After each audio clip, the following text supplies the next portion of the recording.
Aria the Scarlet was released in the spring of 2011. Not sure if the anime is also harem, despite its structure and abundance of girls surrounding the protagonist. Many elements and tropes of the genre are present in this title, and yet the harem tag is missing from the show description, so I guess it's technically not a harem.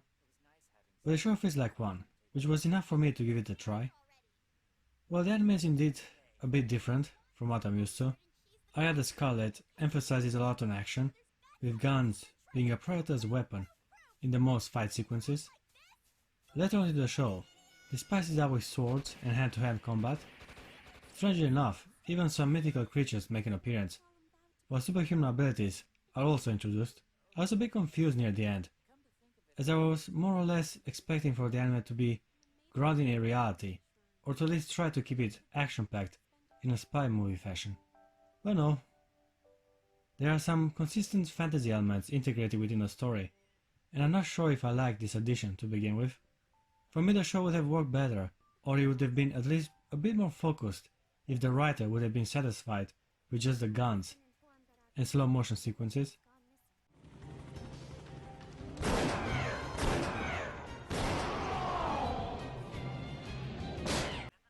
Having said all that, the anime has some pretty cool visuals and some interesting concepts.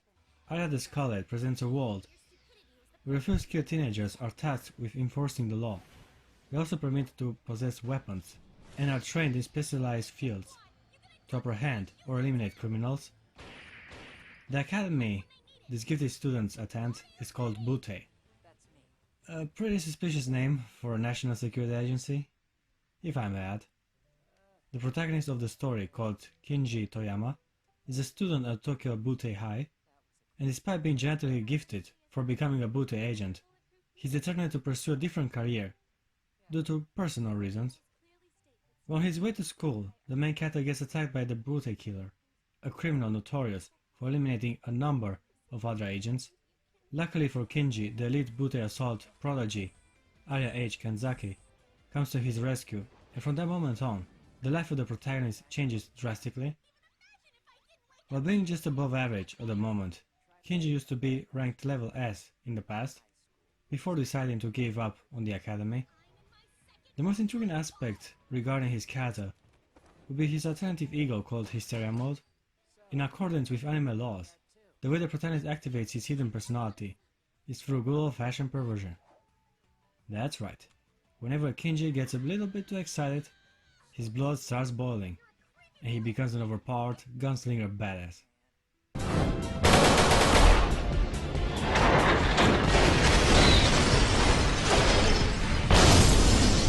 I like this side of him, as he does not become a completely different person whenever in hysteria mode. Kinji remains the same guy, it just, after he gets aroused, he can better concentrate and fight to the true extent of his capabilities. So yeah, just found the best argument against all that no-fab nonsense on the internet. Regarding the protagonist, I'm a bit divided. On one hand, I was able to relate to him, as he's a pervert. What? No way. That secretly enjoys the girls around him. While on the other hand, he's very calm and calculated, which comes off as distant. I suppose he's a positive attitude to better contrast Aria's eccentric personality. Here's where the show managed to captivate me. Easily the best part in the whole anime is whenever Kinji and Aria interact with each other. Now that I think about it, Aria the Scarlet Ammo benefits a lot from having two main characters that are likable whenever working together. The anime prioritizes them both in every story arc, which ended up working in the show's favor, as most secondary characters aren't that interesting. As I previously stated, Aria is a welcome counterpart to Kinji. She makes his life a lot more exciting and fun by dragging the main character along in her many intriguing adventures. I like how insecure she actually is on the inside. She's afraid to show weakness and open herself to others, therefore she's reluctant to acknowledge the protagonist as her partner and usually calls him a slave. Now let's discuss your position. You should be working out on the front line with me. Aria is also tsundere, which is the easiest way to stretch a romance. Oh yeah, she's also pink hair loli, another obvious trope for the main love interest. I'm not sure if Kinji and Aria are supposed to fall in love, because from what I've seen in the anime adaptation, The main character finds her just as attractive as any other petite girl around him, and Aria rarely shows any feelings towards him. Oh, come on. They do actually kiss though. It was supposed to be part of a strategy to defeat the enemy, although as the subject was brought up for discussion later on, you can see that they did mutually share some amount of emotions.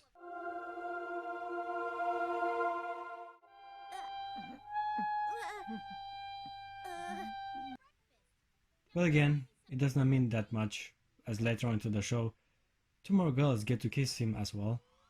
Anyway, another clever aspect in the show is the lineage Aya Kanzaki belongs to. Her middle name is Holmes, which is revealed that she's a descendant of the famous detective Sherlock Holmes. Officially, my full given name is Aria Holmes Kinzaki. As in Sherlock Holmes the Fourth. But it gets even better. Kinji Aria has cornered the booty killer on a plane, which reveals herself to be Lupin the Fourth.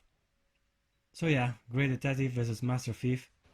But before I talk about this little engagement, it would be only fair to also properly introduce Arsène Lupin, fourth descendant, Rico Mine. At the beginning of the show, she was just a regular booty student, going to the same high school Kinji was attending. They were even in the same class, and thanks to her looks and tenacity, Rico was often considered to be the hottest girl around. She was even allowed to modify her uniform in an elegant, gothic Lolita style. I'm surprised they let you modify your uniforms. You like it? This one is my white loli style. I don't really care. Beyond the subject, I think it's kinda weird how every prominent girl in the story is a loli. Naturally, there are variations regarding bust sizes. We can have an anime without a little drama. But overall, every female orbiting the main character is rather petite. It's very hard to believe these girls are specialized agents when they look like underdeveloped teens. Back to our little case. As I've previously stated, Aria and the protagonist have Rico cornered on a plane, and she reveals that she's the notorious booty killer everyone was so desperately trying to catch. After some intense fighting, Rico makes a classic Lupin the Third escape, which leaves Kinji and Aria to pilot the damaged plane and make sure it does not crash into the city. Obviously, the protagonist saves the day, and the first story arc from the show ends with an abrupt and unsatisfying conclusion. I had to get used to this pattern, as the following arcs also have underwhelming resolutions. Another aspect I noticed is that whenever a girl is the antagonist of the story, it's almost guaranteed for her to come back on the good side and join Kinji's entourage. Happens to Rico and the Diamond Dust Witch. But before I go any further with the story, I gotta at least mention two more girls from the Booty Academy. We can't have a somewhat harem anime without a female childhood friend to show up. Shirayuki Otogi is an A-rank specialist and also the Korean Student Council chairman. Shirayuki is also a shrine maiden, and according to Kinji himself, she's a perfect Japanese beauty. I like how she calls him Kin-Kin in the dub version. I was actually just thinking about when we were kids on the way over here, Kin-Kin, so I guess it was... Oh, I just said it again, didn't I? I'm so sorry, Kin-Kin. Oops. I also like how psychotic her behavior gets whenever she suspects the main character of infidelity.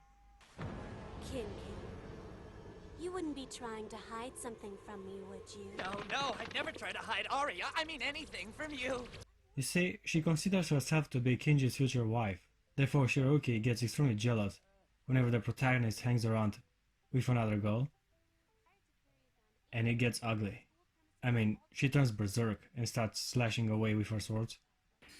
Her unhealthy obsession with the main character kinda reminds me of Juvia from Fairy Tail, which made her the best girl the show has to offer. Next one on the list would be Reki. She's the snipe department ace and also a Butte S rank student. Not much is said about her, as she is mostly indifferent and absent to most events that transpired in the anime adaptation. Now I do get the appeal of having a cute, quiet girl as backup, but I think she was underused, well, at least in the show. Apparently she's gonna have a more prominent role later in the story. From what I've seen in the anime, I can safely say that she is an excellent shot. The final arc in the show has the protagonist and Aria infiltrate a rich man's manor to steal some necklace. The guy who owns the place is called Vlad the Bad, which is a pretty badass name, but also revealing. I mean, the guy is supposedly immortal, eats meat only, and can speak Romanian. I wonder what kind of creature he might be. Yeah, it turns out he's a vampire that looks like a werewolf. Someone needs to watch Twilight. Anyway, the end fight feels kind of weird and out of place. The anime was supposed to be about guns and tactics, and yet they fight some folklore creature. Feels out of place, if you ask me. Okay guys, I give Aria the Scarlet Ammo a 7 out of 10. It is a decent anime with some pacing issues, but cool action and enjoyable characters. It's true we kissed, but it meant nothing. There's nothing to worry about, because I didn't get pregnant from it.